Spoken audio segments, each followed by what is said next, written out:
करत पंढरीला जातात आणि हा एक सामाजिक परिवर्तनाचा सोहळा आहे असं मी कायम मानतो। आणि आज महाराष्ट्राच्या मुख्यमंत्र्यांनी पालखी सोहळ्याला उपस्थिती लावली, त्याबद्दल विशेष आनंद आहे। मी मनापासून त्यांचा आभार मानतो, अभिनंदन करतो।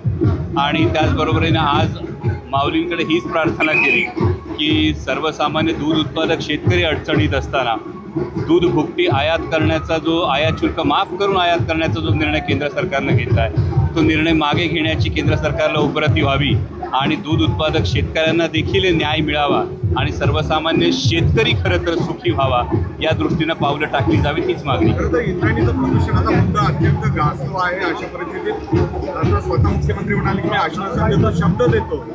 नमामि इंद्रायणी आधी सुद्धा त्यांचा प्रस्ताव होता। माननीय मुख्यमंत्री महोदयांनी खरं तर गेल्या वर्षी देखील शब्द दिला होता। पिंपरी चिंचवड महानगरपालिकेला सुद्धा याबाबत मी पत्र लिहून संपूर्ण अहवाल मागवलेला आहे की शेकडो कोटी रुपये ज्या प्रकल्पावर खर्च केले गेलेले आहेत, तर ते नक्की तो खर्च कशासाठी झाला याचा संपूर्ण अहवाल आम्ही मागवलेला आहे। आणि इंद्रायणी नदीच्या संदर्भामध्ये इंद्रायणी जी दूषित होत चाललेली आहे, जी प्रत्येक वेळी दुर्दैवानं ते दुर्दैवी चित्र फेसाळलेली इंद्रायणी माई पाहायला मिळते, याविषयी मी अहवाल पिंपरी चिंचवड महानगरपालिकेकडे मागवलेला। माननीय मुख्यमंत्रीसुद्धा यामध्ये लक्ष घालत असतील तरी नक्कीच आनंदाची बाब आहे। पण गेल्या वर्षीप्रमाणे केवळ शब्द देऊन होता कामा नये, तर यावर ठोस उपाययोजना झाली पाहिजे। राज्याचं अर्थसंकल्प बजेट मांडण्यात आलं, खरं तर वारकरी संप्रदाय त्यासाठी भरपूर देणगी दिल्याचं राज्य सरकारने आश्वासन दिली, मोठमोठ्या घोषणा केलेल्या आहेत, पूर्ण होतील असं वाटतंय या सगळ्या।